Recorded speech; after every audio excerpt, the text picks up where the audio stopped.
The mission is to power more effective and accountable government, and the vision to build a cloud-based ERP to modernize the whole back office of a government. They've been using these 30, 40-year-old green screen systems and paper, dusty filing cabinets. They're not forecasting, they're not budgeting properly. So we started OpenGov, and we've been building since day one against this vision. 7 or 8 months in, we don't have a product, we don't have revenue, and this is like a total train wreck. And I remember spending that entire Christmas break, I read a 4-inch thick book on government finance, and then we just started building. It was like brick by brick, and I started celebrating the smallest wins you could possibly imagine. And it was just, how do you build momentum? And it was there that I learned the whole game is momentum. Sitting in an office with like nobody and nothing, and trying to make something happen.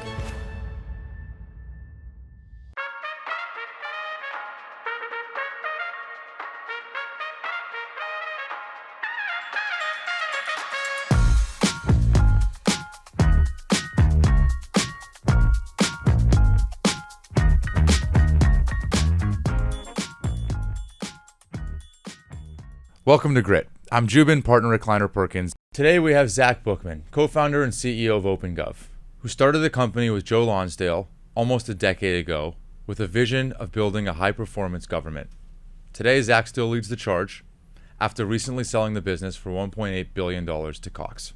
Enjoy the episode. I'm glad we get to know each other now, but I am disappointed that it didn't happen, before you. You think it's a home run? You hit a home run? In the scheme of things, yeah.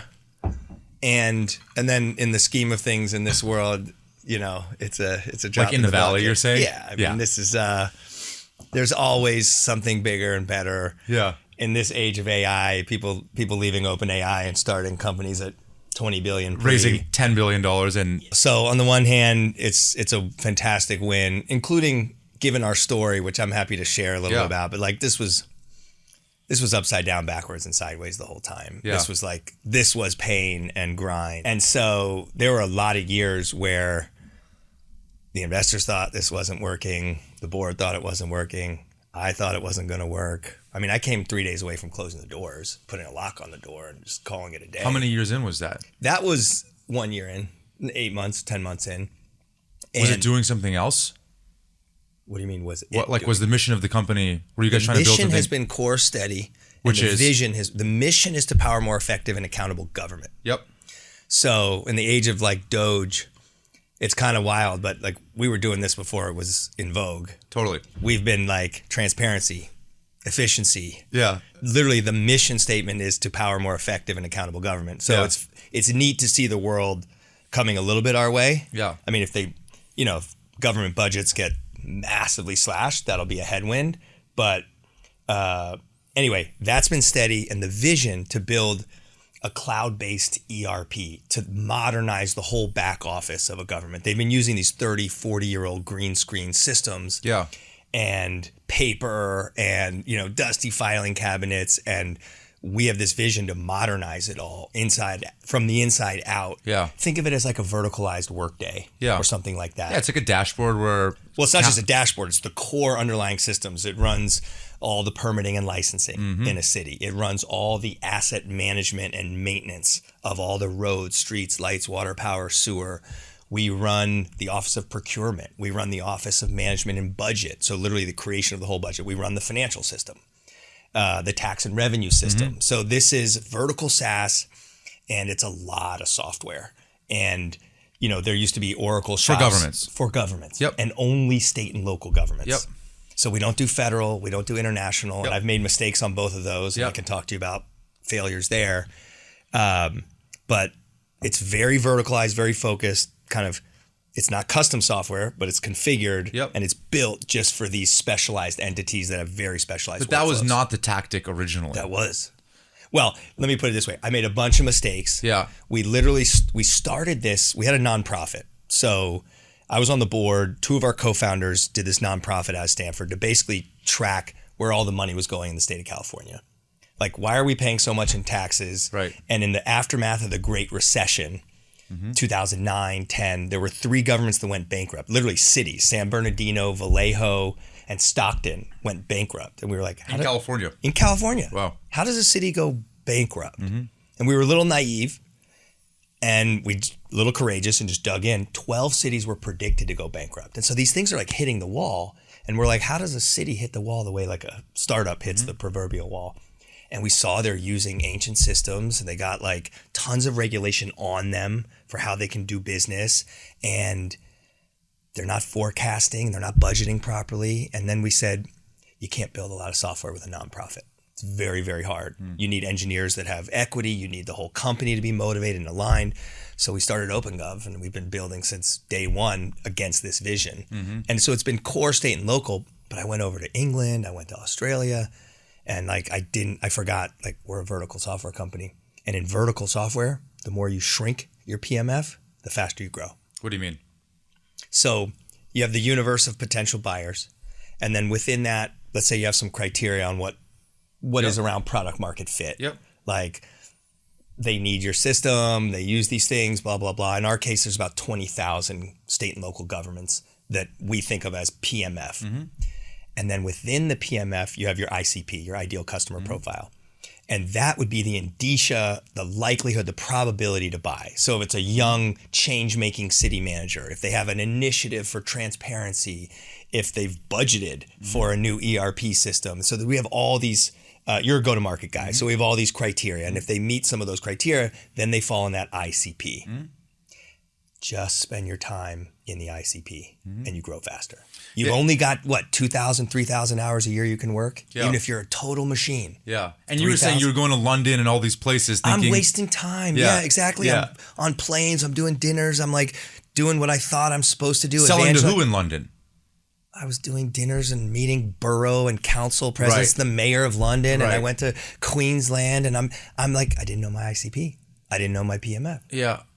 And it's funny because a lot of times in my experience at the early days, founders think that sales are convincing people to say yes, but in many ways it's actually trying to get to know as quickly as possible so that you can get to the very few people that it's an obvious and resounding yes to, as opposed to trying to convert someone who's clearly not a great fit into some sort of believer. Like that's the proverbial image of sales. Yeah. But in the early days, you're just trying to find the apostles. Agree. I learned this probably most clearly raising money because with all due respect, some of your job is to hang around the hoop a little bit. I'd like to know entrepreneurs, like to get close. My job is to like build software and sell it. Yeah. Raising money, you can make an argument it increases value, but I think otherwise typically. And so I'll just go to meetings and just say, hey, here's what we do. If this is not of interest, like let's just cut. Like let's go have a networking dinner or something, but let's not waste time. I don't need 3 meetings to get said no to. Say no to me quickly, please. Yeah.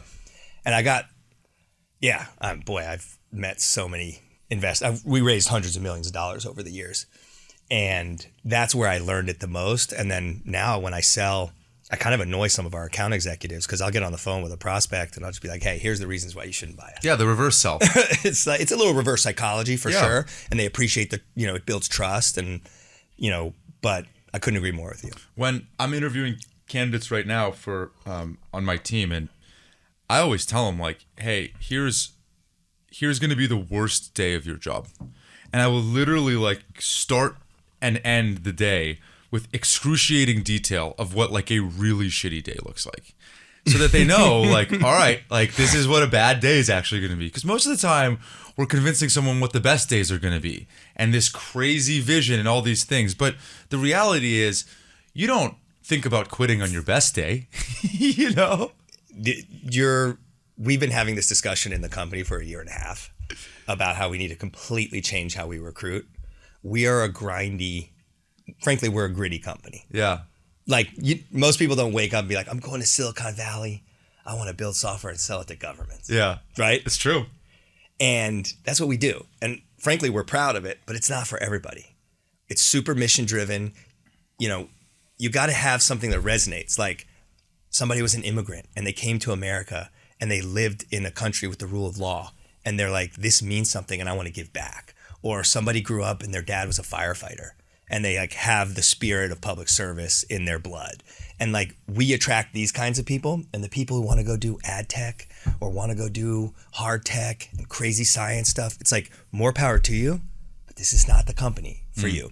And so we reverse sell in how we recruit. Mm-hmm. What was the day that you almost closed the doors? All right, you want I want the story. You said it was 6 months in? It's about 8 or 10 months in. 8 or 10 months in. So, and I'll give you a little mildly extended story, and you cut me off anytime if I start take as laughing, much time as you want. So when we actually started the company, I was in Afghanistan. I was an advisor to General McMaster on the anti-corruption task force. My 3 co-founders were technologists from Stanford. I'm the kind of government transparency corruption guy. And I come back from Afghanistan in the summer of 2012, roll my sleeves up at the company, and we had to like do the shuffle-roo. Basically, 2 co-founders had to ended up departing the business literally in the first kind of 6 or 8 months of the business. And I wasn't the co-founding CEO.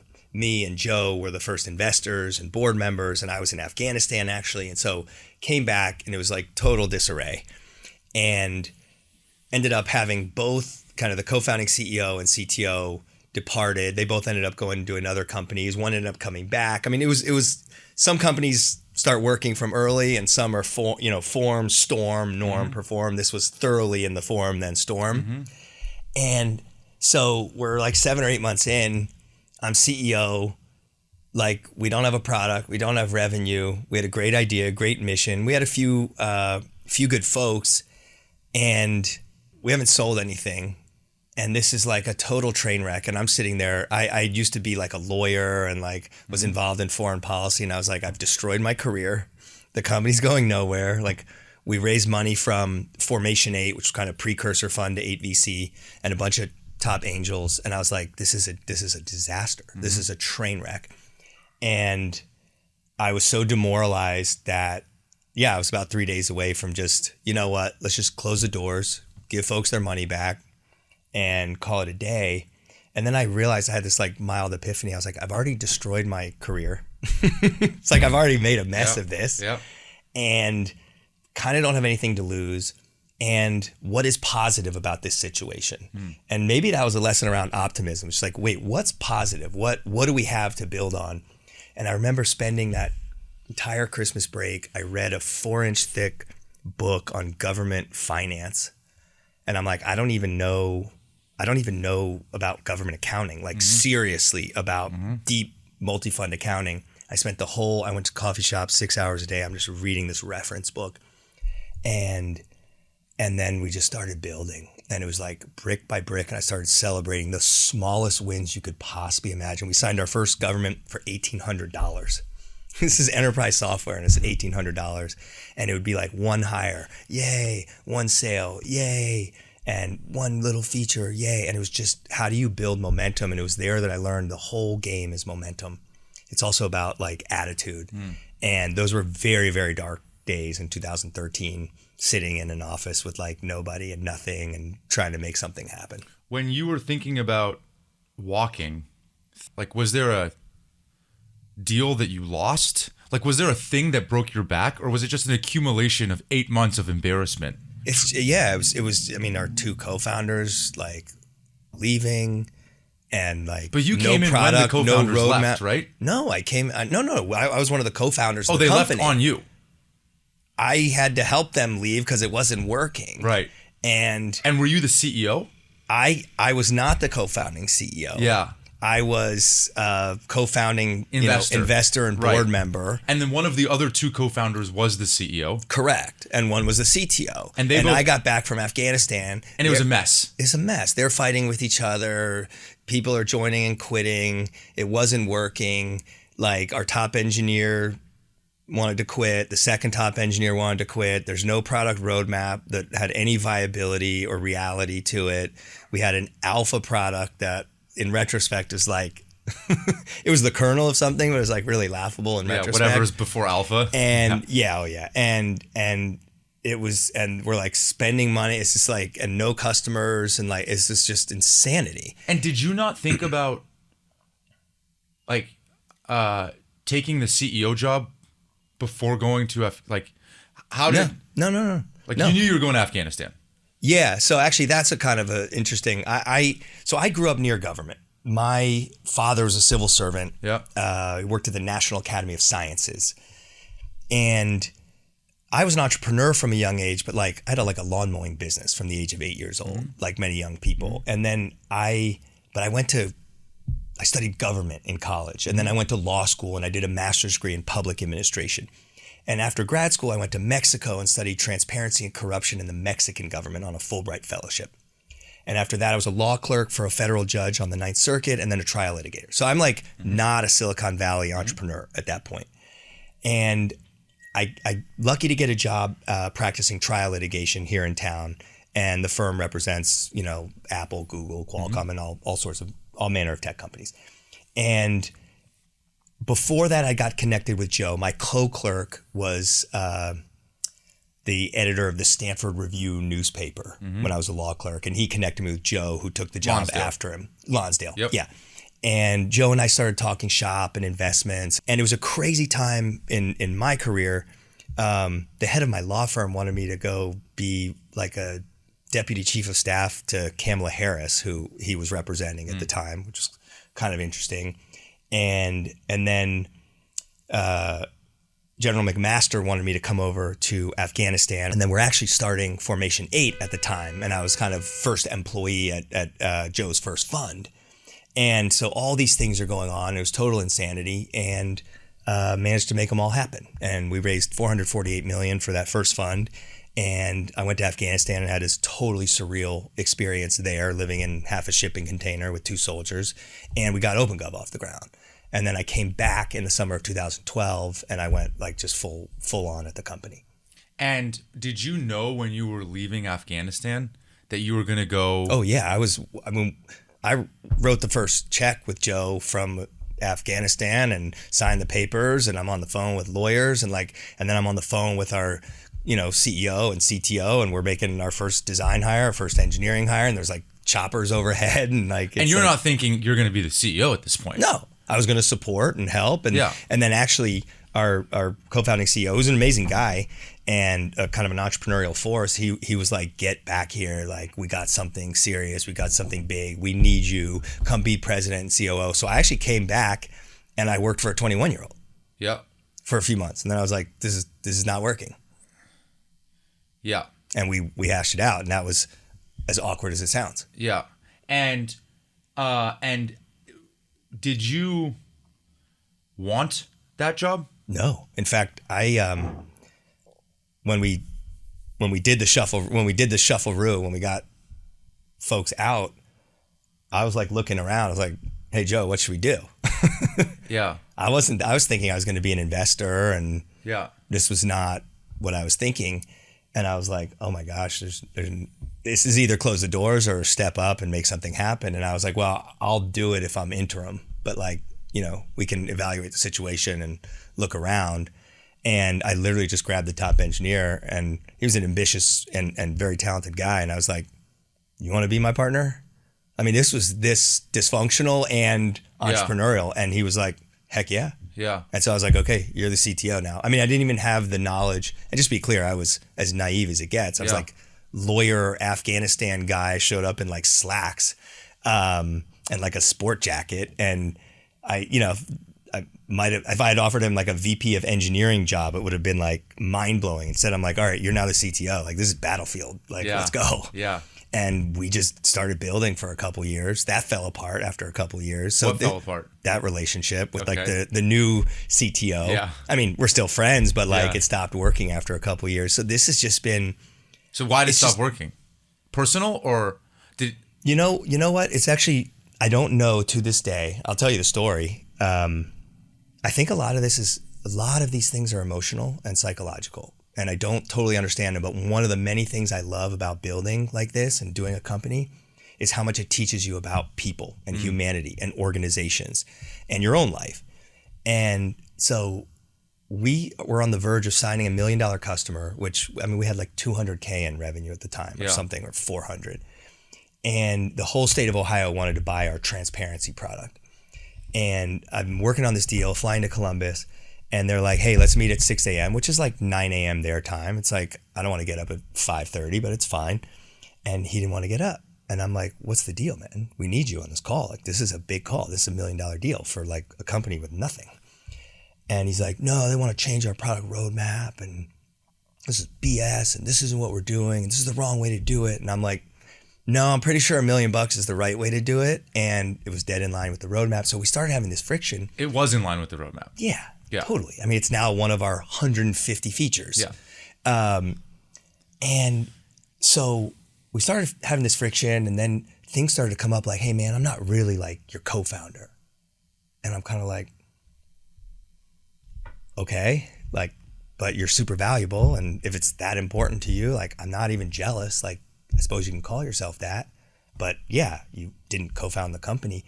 And I just got a kernel of like, you know what I mean? Something emotional was going on. Like maybe he wanted to start his own thing and like never really felt like this was his. And we started to have these moments of friction. And then one day I just walked up and said, hey, we need to talk. And we sat down and I looked him in the eyes and I was like, are you in or are you out? And it was like 40 seconds of silence. And he pushed his chair back and he was like, I'm out. And I'm like, there's nothing else to say. And I'm terrified inside. I mean, the guy's very talented. Company is on the ropes. It's like, what are you going to do? We got to keep going. What'd you do? Who was your technical partner after that? I went to market and I hired a series of wrong heads of engineering. Can I make a guess? Yeah. They were all fancy. Old heads with nice resumes. With really good LinkedIns. Yeah. Yeah. I was like, wow, that guy has a PhD in computer science. The engineers will love that. That would have made your investors proud. It had nothing to do with the investors. In fact, they were probably laughing at me. And they were probably shaking their head like, what have we, Andreessen had come in to the round. And already. They came in 2014, and this probably went down in late 14 or 15. So Mark Andreessen joined the board. It's funny. So Balaji Srinivasan was a partner in Andreessen. Yep, before he started Coinbase. Before he actually went to Earn, which was the largest Bitcoin bet at the time. And I also, this is a guess, but he rolled around in like a dented late model Honda Accord with like mesh basketball shorts and like slept under his desk. I mean, the guy's like amazing. And I imagine like the folks at Andreessen loved it for like the first couple months. And then we're kind of like, hey, bud, like, like, what are you doing here? We got real people coming through. Anyway, so he saw the vision and he's like a crazy futurist, know, and he invested in OpenGov and he invested in, he did one other, it was the diabetes prevention methodology company. Okay. And it's done quite well. And they both looked a little like, and they've both done well. Yep.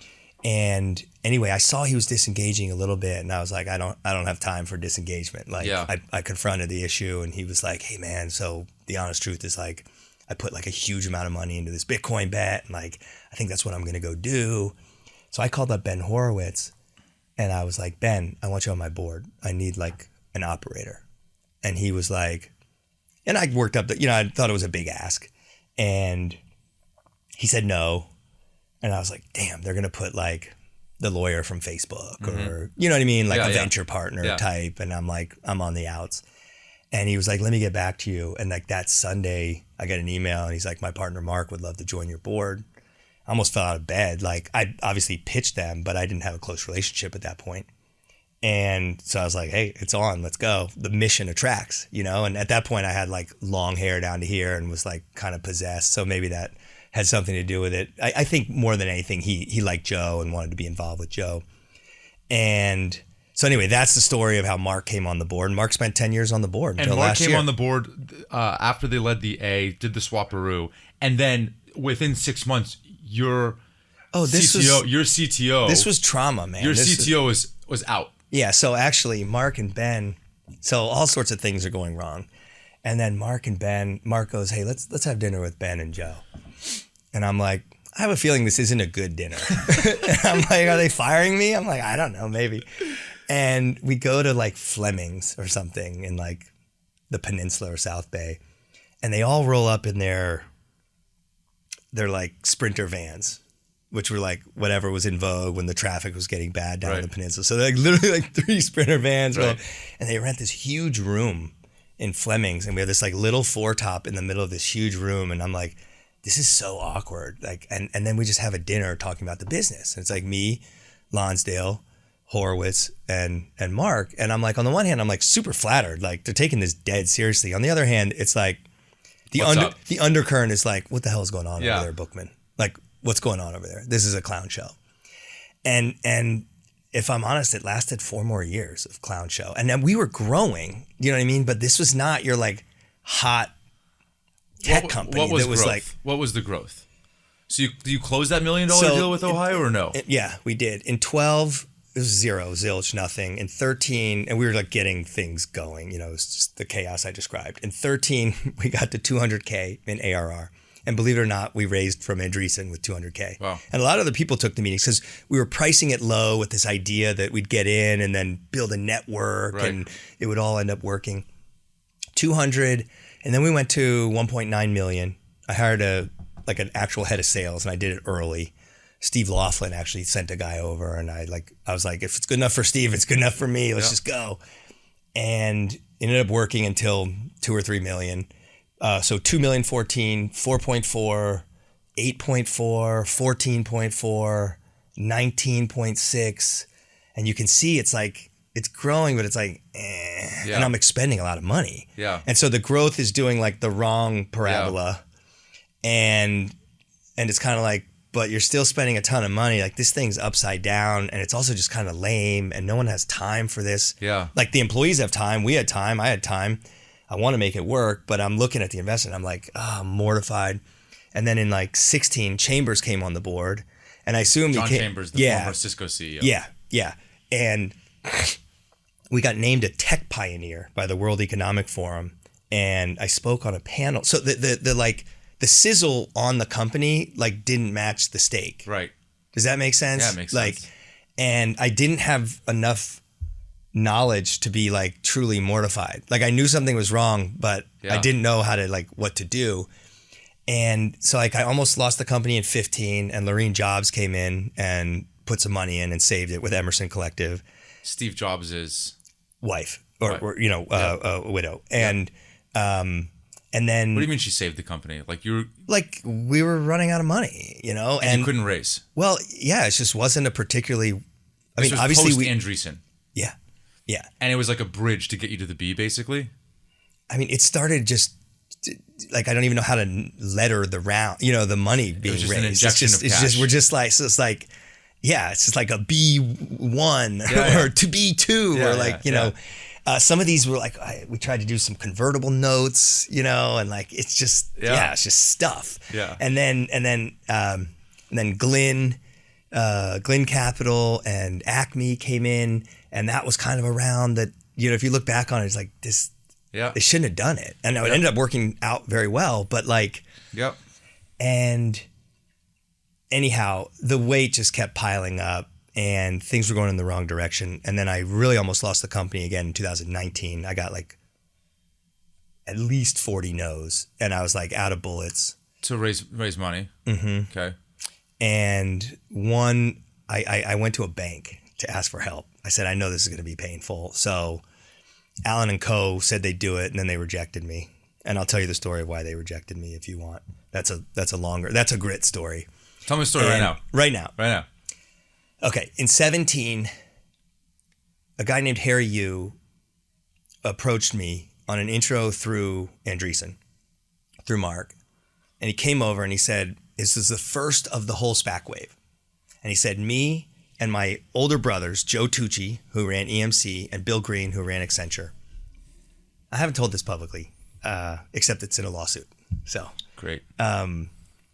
Came over, sat in our office, and he said, we've got a $500 million SPAC. You probably don't know what that is, but basically, we'd like to get involved with you. We think you're building the next Tyler technology, which you may never have heard of, but does about $2 billion in revenue on software and services for state and local governments. And it's kind of the, you know, main incumbent in our corner of the world. It's like the IBM of state and local government. And he said, we love your vision and we want to go deep with you. And I called Mark. I said, what's up with these guys? He's like, I know them from the HP board, and I would take them very seriously. So I flew to New York. I had breakfast with them in Josh Kushner's office. So Thrive came in very early in 2013 when it was the bleakest and darkest of days that I described to you, literally right after I became CEO. And I paint my vision, talk to them about the company, about the entrepreneurs that I've met in the space, about how we could roll things up. And then we fly to Texas to meet the COO of Accenture who would join this and this help being run a it. SPAC.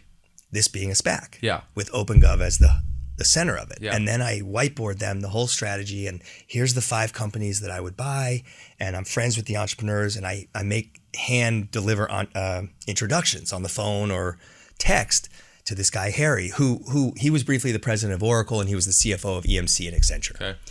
And is a very accomplished finance guy. And I hand make these intros.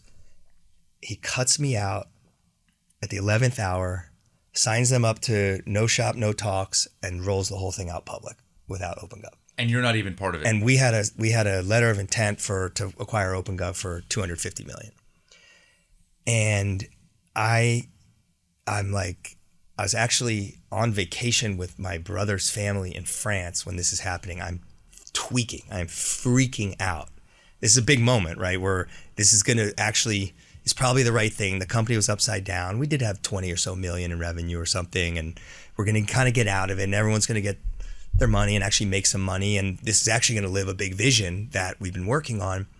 And then we get cut out and nobody will answer my calls. I talk to this guy every day for a whole year. Okay. Like, is like my work husband and he goes dark. It's all this. I go fetal after this happens. I'm just like, and it was very painful. And a couple of the entrepreneurs go to the like closing announcement dinner. So this thing becomes public and they're like, where are you, man? The entrepreneurs that you introduced that I introduced, they thought they were coming with me. Yeah. And they show up at the dinner with Harry Yu and it's called, the SPAC was called GTY. So Yu, Tucci, and Green, Tucci. Yeah. And they're like, where are you? And I'm like fetal. And I'm like, I can't believe, and I can't even be upset at them. They didn't know what was happening. So I picked myself up and then I said, snap out of it, man. You were a freaking you're a trial attorney. Like these guys are the biggest scam artists on Wall Street. And I went over to John Kecker and he said, I'll take the case.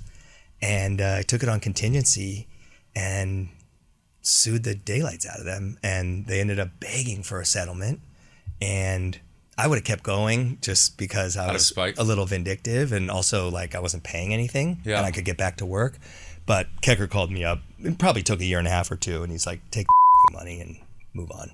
Let's go. And it got settled. Got settled and they paid us $6 million and non-dilutive equity finance. It was almost like a breakup fee, but much, much more valuable was the lesson that just because somebody goes to Yale or is the president of a big tech company doesn't mean they won't stab you in the back with a rusty dagger. And you need to know who you're getting in bed with and you need to be circumspect. And I need to get to a totally different level of smart to play the game at the level that I'd like. Damn. What an insane story. Insane. I cut you off before you said that story. So that should have killed us. Yep. I mean, just emotionally, like morally. We keep going. I didn't have the financial discipline that we should have. It's 2019. I think we had like 23 million in revenue and literally we're burning like 23 million in cash or something. And I get like, this bank helps me do a little bit of like a fundraise and 3 groups said they were going to submit LOIs. Literally at like 10 p.m. they say they're going to do this. And the next morning I wake up and every one of them is backed out. And I'm like, this is a really bad situation. And eked a round out with an investor in Tampa. And I said to myself, don't ever need to raise money again. Like, you should have known this. Like, you need to get religion on expense discipline.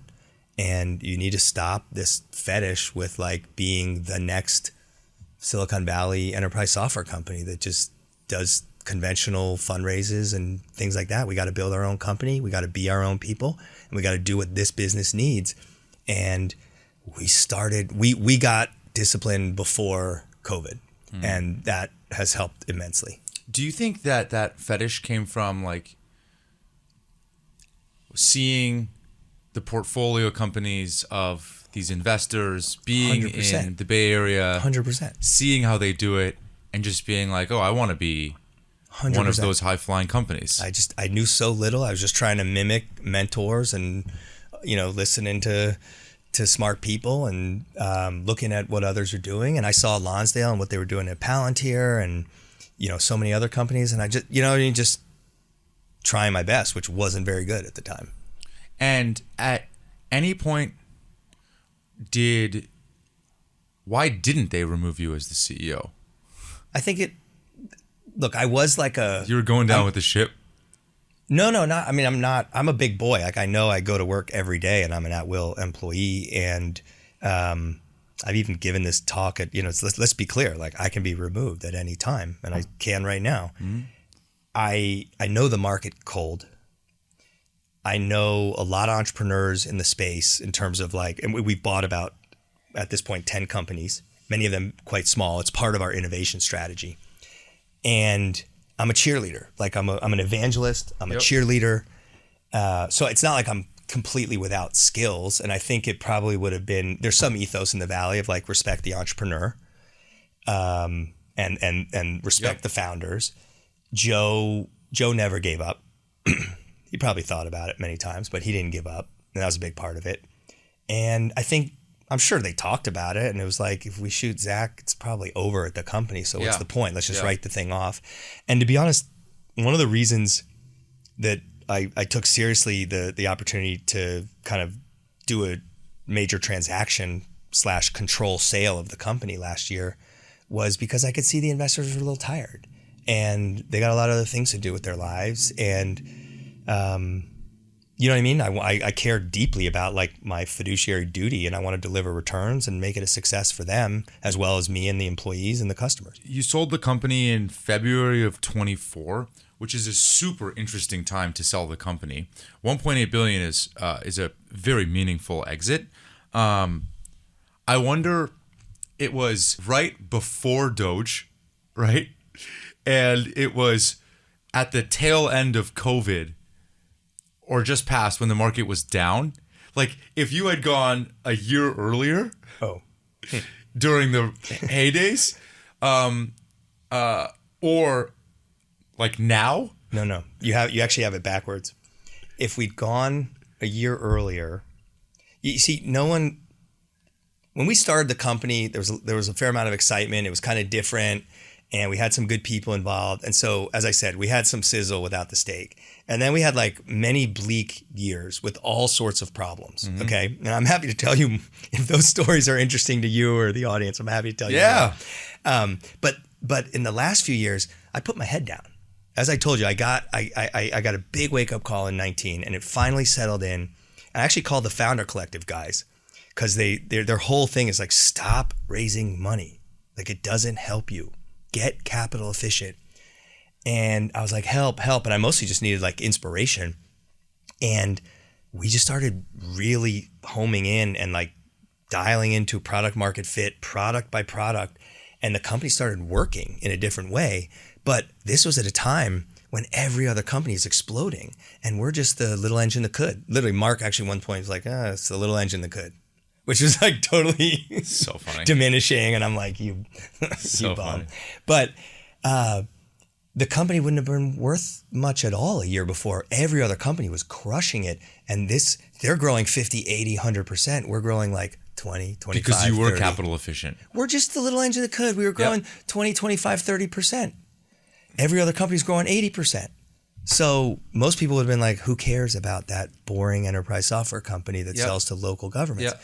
Well, fast forward to around when we sell, and many of my friends who run impressive companies that their growth literally dropped to 15%, 12%, 11%. Some literally were fixing their churn problems and barely growing at all. And we're growing 29%. Wow. And it's starting to get to scale. Well over 100 million. It's wait a second. This is turning into a real company. Yeah. So now if we had waited another year, we crushed it last year. And we grew 29% last year. It's do I wish I waited a year? Sure. On the other hand, I think our investors should wish that I waited a year, because I'm all in. I left the vast majority of my net worth in the company. So I'm a believer. I'm all in. Was it cash or equity? So this was an interesting transaction. It was all cash, but me and the management team kind of went into business with the Acquire. with the new with our Cox. new investor, with Cox Enterprises, which is a large family business in Georgia, and they're diversifying their 125-year-old 50,000 employee business across cable and automotive and healthcare, clean tech, and new media. And they developed this thesis around government software, and they approached us a few years ago. We built a relationship. They underwrote an acquisition. And so you know what I mean? Like employees, we all benefit from the upside, and we're all super motivated from the upside. But we took out 100 angel investors and VCs, and we shrunk the board from 8 to 4, and it's go time. Wow. Sorry, did you say you bought 10 companies? Yeah. What was the average acquisition price? They were virtually all of them are quite small. I think single digit millions in acquisition price, but one main one that was multiple hundreds millions. And we did that with Cox underwriting it. And it's proven literally all but one of the 10 has been very successful for us. But how are you could barely even raise money. I'll walk you through a couple, and there'll be some stories of grit. So it's 2014, and amidst the chaos and the pain that I've described a little bit, we're selling transparency software so that governments can show off where all their money goes and do digital budgets. And there's a company in Seattle, we're about 2 million at the time. There's a company in Seattle that's about 20 million at the time. And it's a kind of grizzled veteran Microsoft entrepreneur. And they're selling open data, which is how you put large machine readable data sets online. And they evidently thought that we're coming for them. Transparency and open data being maybe synonyms or something like that. So I wake up and instead of calling me or having a chat or anything, I literally wake up one day, we have a webinar probably titled like Transparency for Local Governments. And the day before our webinar is scheduled, with the exact trade association that is marketing it, I see an email blast from that trade association with the same title at the same time, one day before, delivered by this company in Seattle. And I'm like, I had that fear, like my gut sunk. Yeah. And I'm like, they're coming to kill us. And then they start calling our customers down. And they're big. They had 100 employees and growing fast.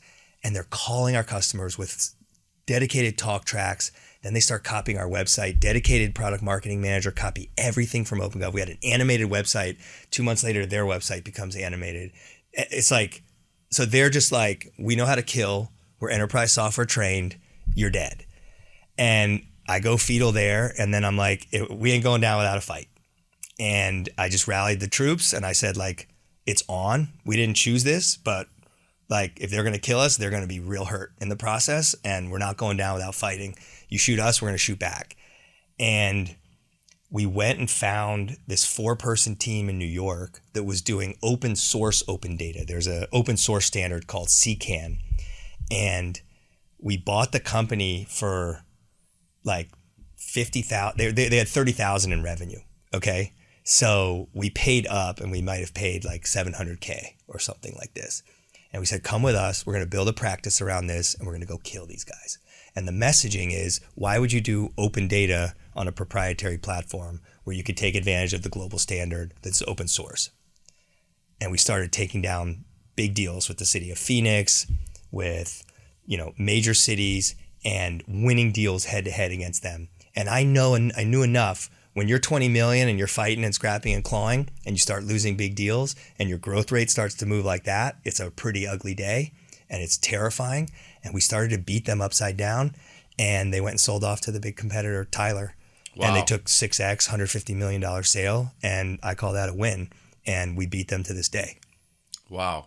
And was the growth through acquisition strategy because So that was desperation. Just because to be you didn't clear. really have like... We didn't have the product and we had no time. And you didn't have like a CTO. I mean, your CTOs keep walking out on you. I don't know who we had. Yeah, but yeah, sure. And I mean, but no, that was not the reason. The reason was we have no time. These products are very involved, highly specialized, tons of technology. And then people think government is easy. Oh, you just cut the line item that says waste, fraud, and abuse, and you'll fix everything. It's not that simple. These are very, very complicated enterprises, and the technology required for them to do their jobs is very complicated. So it was really, we had no time, backs against the wall. These guys are coming to kill us. They're calling our customers. It's terrifying. We had maybe 100 customers. Everyone is getting called with full talk tracks. OpenGov sucks. Don't go with OpenGov. Come with us. We're having it's like, that's scary. Like our phones are lighting up. And so we made that move and it started to work. We took that very quickly from 30K in ARR to 3 million. And it's like, wait, this is working. And then I got a call from an entrepreneur in the East Bay, and he said, hey, man, I'm dying. And I've been following OpenGov, and I believe in your mission and your vision to bring the cloud and modernize governments. And I want my baby to go to a home with values. And I didn't know the guy. And I said, I don't know you, man. And I wasn't in the market. And he's like, can we talk? So I said, sure. And we worked out a deal. I mean, that was like one and a half. I said, I don't want to be disrespectful, but I could offer you like 1 time's revenue or something. He's like, the mission is what matters. And I said, I'm going to make you proud. Like, if you're sure about this. And we did it. And the guy's living 10 years later. He thought he was going to die in a year. And we still get in touch every couple of years. And he's like, I couldn't be happier. Wow. I could not be happier. And that one worked. And then I was like, wait a second. There's something around innovation. And Chambers taught me this big time. He said, M&A is a bad word for most organic software companies. And that's wrong. How many acquisitions did Chambers do at Cisco? 186, something like that. Yeah. And he's like, I've done more than just about anybody. I've made more mistakes. But he's like, it can jumpstart innovation. So we only acquire for product and quality. We don't acquire for revenue, for customer footprint, for anything like that PE acquires for. We're not a PE firm. So we acquire for incredible talent that's super mission driven, highly technical, and builds products that people love. And then we dump money and engineering resources into it. And we invest big time in R&D. So like that's our, if you will, our corporate development playbook. Mm-hmm. And I earned John's trust because we did one in Boston, and it's turned into a wonderful, wonderful success for us. They had maybe 4.5 million in revenue. And this was the second largest acquisition we did. And they built a permitting product. And I could see, it was only half built, but I could see it was really modern, really wow kind of territory. And the entire rest of the market, as many homeowners or business owners would know, the rest of the market is like white screen, painful software. Mm-hmm. And I approached them, and then they said no. And then they came back a year or two later and said, hey, we love what you're doing, and we're either going to raise money or sell. And I said, I'm crazy about what you're doing. And we got together, we worked out a deal, and we've taken it from, 4.5 to 40 million in ARR. Wow. And we're still investing like crazy to this day. And it's growing 35% at scale with 98% gross retention. And it's all about product quality, all about talent. And Chambers said, no, don't do the deal. I said, what? And he's like, don't do it. They're not located in Silicon Valley. You can only do it in Silicon Valley. That's where the culture's at, and da-da-da. And I'm like, in our little corner of the world, there are no GovTech companies in Silicon Valley. Like, it's a terrible place to build a GovTech business. Right. And he's like, Zach, I know what I'm doing. I do a pretty good John, and I love him, by the way. He's a dear mentor. He's from West Virginia. And it was another wake-up call where I was like, I got to trust my own judgment. Like, this is what it means to be CEO. Like, you got to have the courage of your conviction. And I said, John, I love you, but I'm doing this. And then it worked. And now he's like, you proved me wrong. Oh my God. His thought was, hey, every acquisition we did at Cisco, they were all local. Yeah, you do them in the valley, you integrate them, the team culture values, this kind of stuff. And I didn't have that luxury. And it turns out our market, our vertical market has some different dynamics, and we're able to hang on to great talent as long as we build a great culture and treat people right and invest in them and invest in their products. Did you bring them to the Bay afterwards? Oh, we're still working together today. But like, did they move? Where was their office? No, it's based in Boston, and now and you kept them in Boston. Now we've got a raging hot office in Boston. You kept them in Boston. Yeah. Did after 2019, when did you do your bike ride? I found myself last night. Yeah, go ahead. Looking at pictures of you on a freaking bike, like across the country. And I'm like, I looked at the map from San Francisco to, where'd you end, in DC? In the mouth of the Chesapeake Bay in Virginia. This guy's out of his mind. Oh yeah, that was crazy. And you called it a customer tour. Well, all right, I'll tell you about that. Remind me to tell you another Chambers story, by the way, if you want. Should I do it now? Tell me the Chambers story. Tell me the Chambers story. Well, this is another painful. I don't know if this was grit as much as I don't know. So I convinced Chambers to join the board, and I was really excited. And this guy, he's just off of Cisco, and he's starting his own, his fund to give back and invest in startups. And he comes on the board, and he is full of vim and vigor. And when he would come to the office, you got to get a 6-pack of Diet Cokes ready. And he's like, let's go. And so he comes in the board meeting and starts talking to me. He's like, you got the tiger by the tail, Zach. We're going to win. We're going to win big. Let's hire up sales reps. Let's get the reps in the door. And I was like, what? I don't think we have really good product market fit. And he's like, yeah, you do. We're winning. Let's go. And I was like, well, Chambers can't be wrong. He knows what he's doing. And I go, so embarrassing. So we go hire up another half dozen sales reps. We only probably had 6 or 8 at the time or something. Double the team. Something like that. And they all flunk out. We didn't have product market fit. And I almost killed the company. And you know this as well as anybody. Yeah. When you're small and you don't have a product market fit that's tight and you dump a bunch of money on the company, it's very dangerous. Mm-hmm. And you hire sales reps that can't make quota and you don't have any enablement to train them. It is ugly days, bad for morale. Indigestion. Yeah, it is so painful. And so that would lead to, another kind of, I'm like, this is a disaster. This is a right disaster. After he comes on the board. Oh, God, yeah. What year was that? 16 or 17. Very painful. How much revenue were you doing, ish? What are you doing? 8, 12, 14, something like that. Okay. You know what I mean? Right, where there's no room for 8, mistakes 12, 14, like this. You still didn't think you had product market fit. Correct. That's that's a decent revenue scale. Yeah, it's decent when you think about companies that have they have one good product and you just need to keep building features into that product. Yeah. That's not what this was. Yeah. This is what's now called compound startup or something.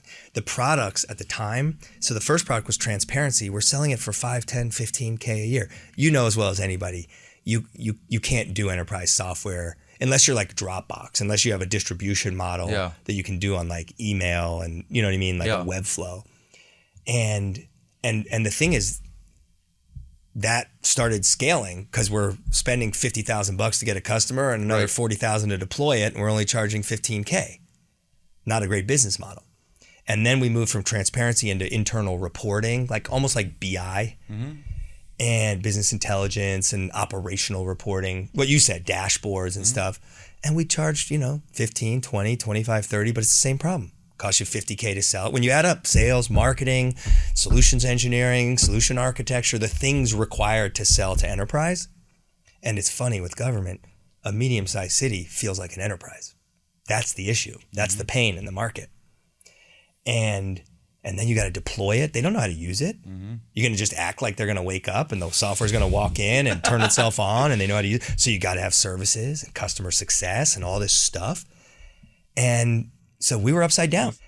That's what I mean when I say we were upside down. And so, yeah, sure, we got 8 million or 10 or 12, but we didn't have the beef, that we didn't have the systems of record. System of record with super high gross retention, absolute pull and need. A customer's like, I need this. I'm either buying yours or Oracle. It's that simple. So we didn't have that yet. And that was the big problem. Crazy. Bike ride. Yeah. 2021, COVID. Yeah. So I'm were you single at this time? I had a girlfriend at the time. So not married. Okay. I'm married now and to her. And good. Her name's Julia. Anyhow, I had done a lot of adventure since I was a young kid, climbing mountains, and I did a couple like ultra marathons during the building of the company, like ran across the Grand Canyon and back. And I like being out in nature and challenging myself. And I'd long wanted to, probably since high school, bike across the country. But when you get into one of these companies, just like everything goes. I managed a couple mountaineering adventures. I went to Mount Vincent in Antarctica and Aconcagua in Argentina. Those were big trips. I actually went to Mount Everest on a failed expedition. And anyway, I was like, there's no way I could bike across the country. And I was shooting the breeze with a friend of mine, and he's a documentary filmmaker, and he's like, he loves adventure, and we've done some surf trips down the Baja and through Central America. And he's like, here's an idea. Da, da, da. I said, that's a crazy idea. And I mentioned it to our head of marketing, who's a good friend, and he's no longer with us, but he was like, dude, we could call it OpenGov Across America. We could visit customers, do local blog posts and PR, like, make it a stunt. And I was like, look, I'm super conflicted because I secretly want to do this, but if this is useful for the company, like, I'm in. And I was very ignorant. I didn't know how hard this would be. I figured I would bike 5 or 6 hours a day, bang out, 100 miles, and then elevate my legs on a cheap motel bed and work for the rest of the evening and keep it going. And the cumulative fatigue, my body just started filling with inflammation, like swelling. You'd think you'd lose a bunch of weight, and I actually gained 10 pounds on the trip from eating so much and eating so much crap, across like fast food across America. The country. Yeah, I mean, many towns, the only thing in the town is like a bar that serves like a barbecue bacon cheeseburger with fries. So like, wait, how many miles were you biking a day? 80 to 100. You were biking 80 to 100 miles a day, and you gained 10 pounds? Yeah. Really weird. So there was I think I was like literally like it took me a couple months to recover, like inflamed. And everywhere. so was there a car following you? So most of the trip like we had your a sag wagon. So we took my brother's with like your suitcase. We took my brother's Audi station wagon and wrapped it in OpenGov blue and OpenGov decals, and we called it the Cloud Cruiser. And we had somebody driving it most days. I had a couple days where I was on my own, a couple days and nights on my own. And then in Hanksville, Utah, at the edge of the Capitol Reef National Park, there was a flash flood, and the car got washed away 80 yards in a natural disaster. And we lost the Cloud Cruiser, and the whole town was flooded. It was like, so I decided to ride through the rain. It was really stupid in retrospect because that park has flash floods and it's canyons, and some truck pulls up as it's torrential, and I was kind of enjoying life. I'm like, we're doing it. Like, let's go. Yeah, just boom, boom, boom. And they pull up like, you want to ride? You ought to get in the truck. And I'm like, no, everything's great. And they're like, you sure? And this was the last car, you know what I mean? Like the sun's coming down, it is pouring. And I was like, no, everything's good. And then they drove off, and I was like, were they telling me something without telling me? Anyway, I bike through, and I start to see some water come across the road, and I'm going through, an inch or two. And I'm like, but at least I got out of there. I get to Hanksville. My father, he's a frugal guy, and he rents a room at it's legit a meth motel. And I walk in, and it's literally hollowed out, and the desk is a door ripped off the wall on cinder blocks. And the guy who's almost obviously addicted to meth comes out, and he's like, yeah, your dad's in the room over there. And I go over there. I said, Dad, what are we doing here? There's a place across the street. And he's like, I'm tired. This is fine. Just throw your bags down. And so I said, okay. And I don't really care. I'm used to camping. And we go across the street to eat, and the waitress comes up, and she's like, are you staying across the street? And we're like, yeah. And she's like, are your bags on the floor? And we're like, yeah, why? Like, can we get a meatloaf or something? Like, what do you... And we order, and she's like, you ought to go get your bags off the floor. The water might come. And we're like, we didn't really understand, but we get up, we walk across the street, and then you see this very thin film start to emerge across the road.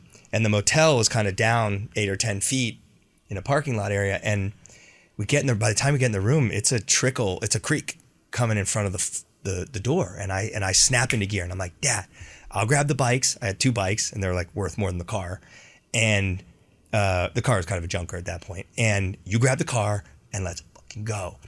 And my dad's, it's like 73 at the time, and he stumbles. I hand him the keys. He stumbles out the door, drops the keys in the creek at this point in front, and he's on his knees and he's like cursing. He's like, shit, damn, And I'm like, oh my God, and you can see the water rising. I had one backup key. I grab it. I said, don't screw this up, go.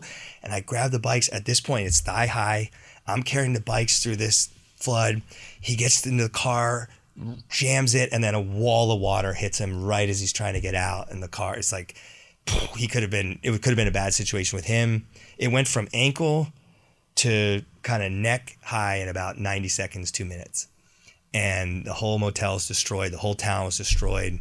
It was actually pretty kind of traumatic night. It was just like, what's happening? This is crazy. So we lost the cloud cruiser, and that was one of many kind of small disasters on the trip. So what does your dad do? Does he fly home? So my dad flew home. And then you continue on? I collected myself for a week. I went back to work for a week thinking the car might be salvageable. And that was a mistake. It sat. You came back to the Bay. So we stayed there the next day, and there's like, I went on like the local news, and actually there was the Salt Lake channel, and like what is this, it was well known in Utah, this disaster. And I got the car towed to Grand Junction, Colorado, and I had to go, I think, to a sales conference. And so I went home, I collected myself for a week, and I'm like, should I just end the trip? What do we do? And I'm like, I can't end the trip. We've marketed this. This is obviously terrible. So went back out, and whoever was driving a sag wagon, we'd like rent a U-Haul van or something, and carried on. And it was and you biked across the country and stopped by local governments. Yeah, although even that turned just painful. The route was the scenic route. So at the bicentennial of the United States in 1976, 9 states got together and created this Trans-America bike route, and they connected their scenic byways, and it's absolutely gorgeous. And I didn't know that the word scenic was basically code for mountain. And that's why I couldn't just bang out 5 or 6 hours a day. The mountains are just insane. And even in Kansas, it's hilly. And I didn't know that. Just small rollers and a headwind. It was just terrible. So the elements and the mountains, and it just built up. And by the time I got to the Ozarks in Missouri, I mean, it just kept getting worse and worse. And I started having to bike 8, 9, 10 hours a day to make up the ground. And I'm on the phone most of the day, talking to people at work and trying to keep things going. And you're on the phone with employees. Our company. I'm literally on Zoom. I have pictures with Zoom on my bike, and my service is going in and out. And it's like, I have to hit mute while I go down a hill because I'm annoying everybody. It was terrible. Everyone must have thought you were out of your mind. Yeah, and you thought you were out of your mind. I probably annoyed everyone. I was miserable. It's honestly like a little traumatic thinking about it. It was very, very unpleasant. Where did you make it to? I made it the whole way. You made it? Yeah. How long did it take? It ended up taking me 2 months. I thought I could do it in 30 or 35 days. I got behind schedule because of the flood, and we have some major conferences. So I started pull over at the hotel. You're stopping. It's planned around these conferences? No, but the logistics were insane, and I got to make everything work. And I'd go to bed every night stressed out of my gourd. And I pull over at the Holiday Inn in Carbondale, Illinois, and I ask them if they can stow my bike and my duffel bag, and I fly to Portland for the City Managers Association conference. And then you fly back? And then I fly back, put my tights on, grab the bike, and roll out of Carbondale. And it's that's the way it was going. What am I going to do? I'm speaking at the trade show. I can't. So it just turned into, it was just terrible. Did you even get good PR out of it? Not really. It was, and nor did it. A couple customers wrote and were like, wow. But no, it was not worth it from that perspective. And is even worse. So I have another, Go ahead. A former CRO basically tried to take over the company during that time. So while you were writing? Yeah, I had a coup attempt, basically. I haven't told anybody about this publicly, just mostly out of respect. But that was really, really brutal. He's a very ambitious guy, and presumably thought that he could just do a better job and or, had a long history of essentially doing this, and started kind of arranging, how do we get Zac out and me in, and I'll give you this. This was all uncovered, over the many months later. But I was interviewing a chief of staff, and she just kind of, it was one of these rare moments where like a candidate, she's like, hey, and we were at the finish line. I said, you should talk to my partner, one of our key execs, our CRO. And she calls me and she's like, hey, look, I'm not taking the job. Your company's completely screwed up. But I also want you to know, like, this individual you put me in touch with is nuts. And I was like, I know he's nuts, but, he's done a good job. And yeah, like the good nuts, right? Yeah. Like we're all nuts. And she's like, no, like, you've got a problem. He doesn't respect you. He wants to run the company. He said he runs the company. And I was like, that's awfully weird. And then more and more things started to come out. And when I got home, I had to take care of it. And it was one of the hardest moves I've made because it was someone I loved and trusted. And it turned out to all be true. And so I had to pull him aside and just say, hey, we're done. And we can do this in a nice way, or we can just shut everything down the second I hang up on this Zoom call with you. Damn. That is wild.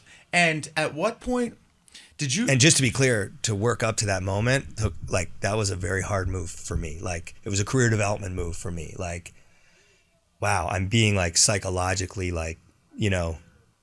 taken advantage of and betrayed and like, wow. It's lessons learned. Yeah. Did you said that you could tell that the investors and people that have been there, go ahead. So the bike trip was basically a bust and not particularly good for the company. Now, when we did the sale, this is small silver lining, but it actually meant a lot to me given how much suffering was involved. The chairman and CEO of Cox flew out and we announced the news to all the employees, and he referenced it in, the speech he gave. And he's like, hey, when I saw this bike trip, I knew we've got a crazy missionary CEO and a company that's going places. And I'm like, well, it was worth something to him. Yeah. Yeah. People think you're nuts enough to do that. Then you're probably nuts enough to build a big company. But also, maybe it went into our valuation in a small way. For sure. For sure. If I saw that, I'd be like, oh, this is going to be either huge or zero. I don't know which. Were you not tired when it was time to sell the company? I have been tired. Given everything that you just said? Yeah, I've been tired off and on every couple years. Yeah. Over the course of this. So, there's just been so much just like pain and learning and growth and suffering.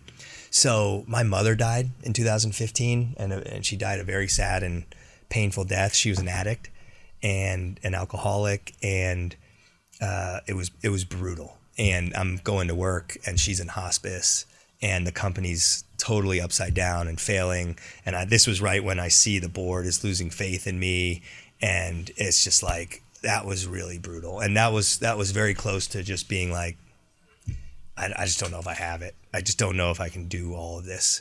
And that was one moment where, you start to question.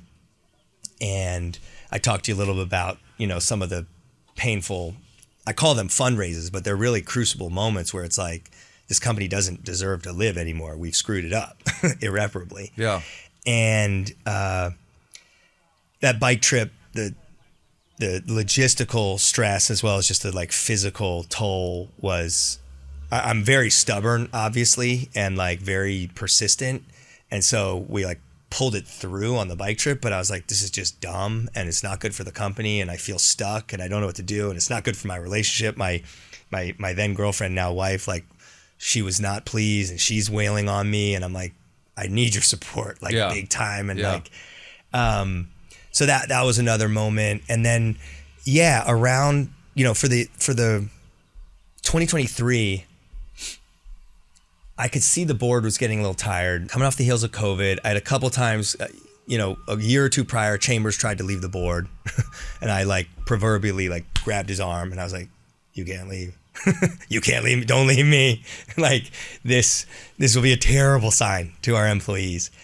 And as I said, we were you're growing 20, 25, 30%, and everybody else is growing 80%. I can't blame them, but I'm also like 98% of my net worth and my whole career is wrapped up in this. I know that you've got a portfolio with 100 companies and you got to play the power law, but like that's called a conflict. I got to worry about us. Like I need you. So managed to keep him anyway.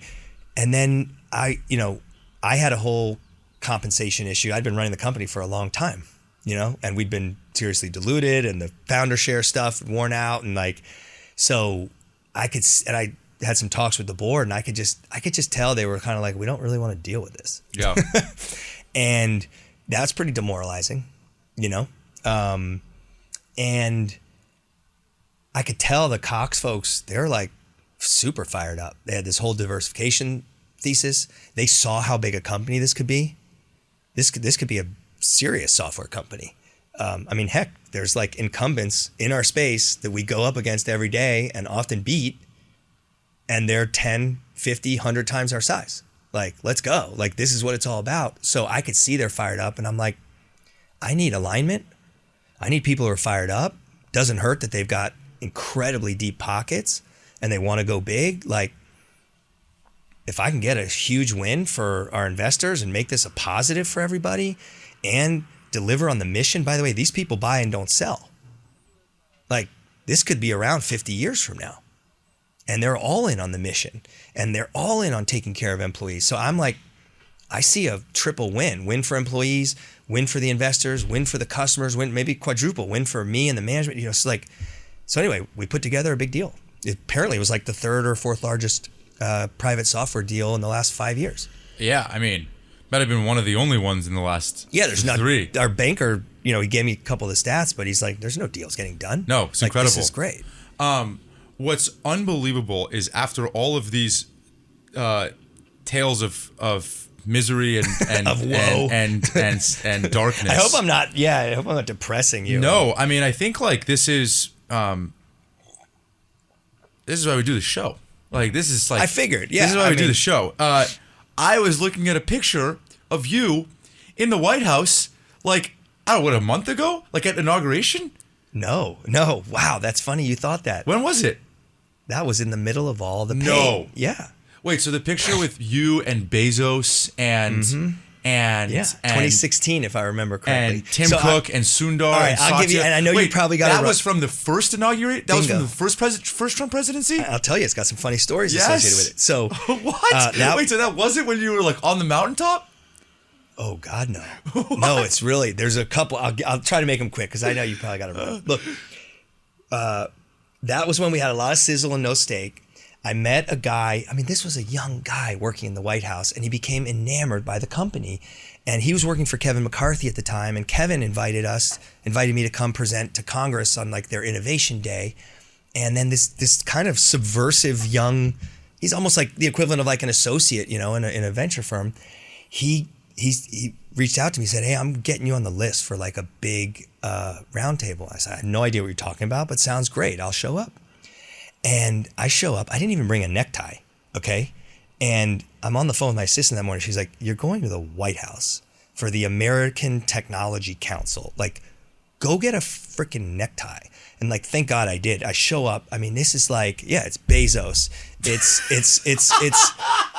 It's literally like, it's like Tim Cook. It's Satya, like all these people. And then there's a company with like $8 million in revenue or something. It made no sense other than this young guy stuck my name. He's like, "Your company is about effectiveness, accountability in government. It's about transparency. It's about efficiency. Like, you are mission driven. You're what the American Technology Council is about."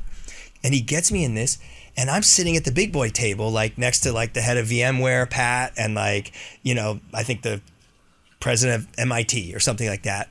And Trump goes around and he's like, "I want everyone to," he basically is like, "Everyone should say nice words about me," or something. But he's like, "What are your thoughts?" And I'm like freaking out at this point. and I said something very nice, and he was like, "That's great. That's what we need." Yeah. And And then, so after that, my competitor, remember I described to you that company in Seattle, they are nasty. They got a PR firm to do a hit job and say that Jared Kushner, the brother of Josh Kushner, invited me, and that's the reason. It's a crony thing. I had never met Jared Kushner. I had never met him until that day, and they put my front page of the Wall Street Journal, my picture, and I looked like a full possessed. I had like long hair, beard, and so you can go look at the Wall Street Journal cover. And Kevin wrote me that morning. Kevin McCarthy, when it comes out, he like texts me. He's like, "Hey man, it happens to all of us. Like, shake it off." And it was a hit piece. But what I discovered is no one even reads the article. So all these customers start writing. They're like, "Cool to see you in the Wall Street Journal." Like, it ended up being super positive. And it was a hit piece about how we're crooked and crony and all this stuff. And I realized, like, wow, people abuse the press. And anyway, that's what was going on there. And that was 9 years ago, man. What? I thought I was going to tie this thing up with a nice bow to say everything was terrible and shitty, and then, look, you got invited to the White House. Look at you now. In fact, look, the DOGE is going on, and I think Elon and the team like to build their own systems, and we don't even sell to the federal government. But like, there's a lot of positive things going on. I'm as optimistic as I've ever been. You're generally in camp DOGE. I don't like the way we're treating people, personally. So I don't like that there's a lot of hardworking people who are trying to do a good job, and they work for our nation's institutions, and they're being disrespected. Is there waste and fraud and abuse? Probably. Is there waste, fraud, and abuse in corporate America? Of course, in any company and in any market. I have a different view. We have a view at OpenGov that our nation's civil servants are working hard, and they're actually pretty smart. They're banging their heads against old technology. They're regulated to no end. And you know who regulates them? We do. Yeah. We the people, the city councils, the state legislatures, the National Congress. Puts all sorts of regulations, how they can buy things, how they can act, how they can perform, what they can do. And the appropriation of money, that's from Congress. That's not from the agencies, typically. And so, I look back I grew up in D.C. in the 90s, and apparently Clinton and Gore cut 300,000 federal jobs. And they kind of played the game. They did some studies, they ran some process, and they reduced the size of the federal government. My dad ended up losing his job. His board was cut in 1996. And it wasn't until DOGE that I realized, holy crap, that was when Clinton was doing his own DOGE. Right. But they did it in a way that was a little more respectful to people. And frankly, like, they put some gloss on it. Like, I didn't even know it until until this year. So do I like government efficiency? Heck yeah. Do I want to cut any waste and fraud? Of course. I think most people do. And I think people are just concerned maybe with how it's being done, and that could we do this in a kind of a classier way where we're offering a little more dignity and respect to people. Yeah.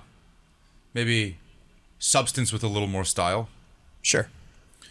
The paradox. And just to be clear, I have been indignant over various years at OpenGov when I've been mistreated or when I've seen sloth or failure. Yeah. And I've made so many mistakes in how I exited people. Yeah. I exited a CFO I was dear friends with, and I did it when we had a meeting at the law firm. I was so ignorant. I was so scared. I was like, I think I need to do this with the lawyer present. Yeah. What an incompetent fool. And she'll never talk to me again. Yeah. And I've made so many of those mistakes. I used to have a glass door that was in the tank. And like Chambers taught me a lot about like, how do you put a little polish on the rough edges, and how do you let people exit with grace? Yeah. I agree with that take generally. I think I agree. It's hard. I mean, it's not fun. I think most everybody wants a leaner government that we feel like is. We want to know what we get for our money, and we want to know that it's outcome oriented, that it's results oriented. I mean, this is literally what we do. Our systems enable this, and they open up the data, and then they lead right to the dashboards you're talking about, so you can show off where the money's going. You can tell the story of the budget. You can defend your priorities, and you can show the outcomes and results to the developers, to the residents, what have you. So like, we feel like we've been doing, we've been doing this since before it was stylish. What did they say? We're gonna go and see if the gold bars are there. There's some serious. There's a lot of sizzle. I hope there's a lot of steak. Anyway, I appreciate you doing this. You're delightful and truly, like, I think that you're doing a real service for people, because what everybody reads about you is the headline that you sold a company for $1.8 billion. And now you're riding off into the sunset and doing all these things. And I think that this idea that entrepreneurship is this linear line that's up and to the right is one of the worst misnomers that we have in our industry. And so I just appreciate you being so candid about it. I'm super honored to be here. I'm excited for the friendship we're developing, and you're a stone's throw from our office anyhow. And in terms of that, I mean, I still get that from our employees. Like, are you leaving? And I'm like, I ain't leaving. Yeah. And like, we're just getting started. Yeah. And this company is cranking up. And I'm more fired than ever about our mission to power more effective and accountable government. And it's surprising to people. I could be 12 and a half years in, almost 13 years in, and still like full of juice. And it's also surprising that a company could be moving past 150 million and like just getting started. Most companies, it feels like it's working around 8 or 10 million maybe. And maybe you start having problems around 60, 80. What do we do? And like the thing's getting hotter. Like our growth rate increased last year. And so it's a very exciting time at the company. And I ask employees to like have a little faith. Like, I'm excited. Our backers are fired up. Like this. Are you hiring? We're hiring like crazy. Across all functions? Yeah, we got 100 open positions. We're actually hiring heavily in sales, in engineering, across G&A. I mean, literally there's a role open in virtually every function in the company. So if in person in the Bay? Yeah, we're getting back to the office. Yeah. We've got SF, Chicago, Boston, Atlanta, and Dallas. And it's a little spread out, but we sell all over the country. And we've got amazing people all over the country. But yeah, we're hiring in each of those locations. We're also hiring in Pune, in India. And we've got an innovation hub. And we're getting it cranked. The culture's cranking back up in terms of like collaborating, working together. And we don't have time for it, but I'll tell you offline how many mistakes I made around, remote, virtual, distributed versus in office. But yeah, these are in office roles. We're working together, and we're making magic and culture every day. When you hear the word grit, what do you think of? Suffering and fighting through the pain and getting said no to hundreds of times and getting rejected and having faith in your vision, or just having the ability to get up off the floor and get out of bed and get back after it day after day. Zac, I appreciate you. Thank you for having me.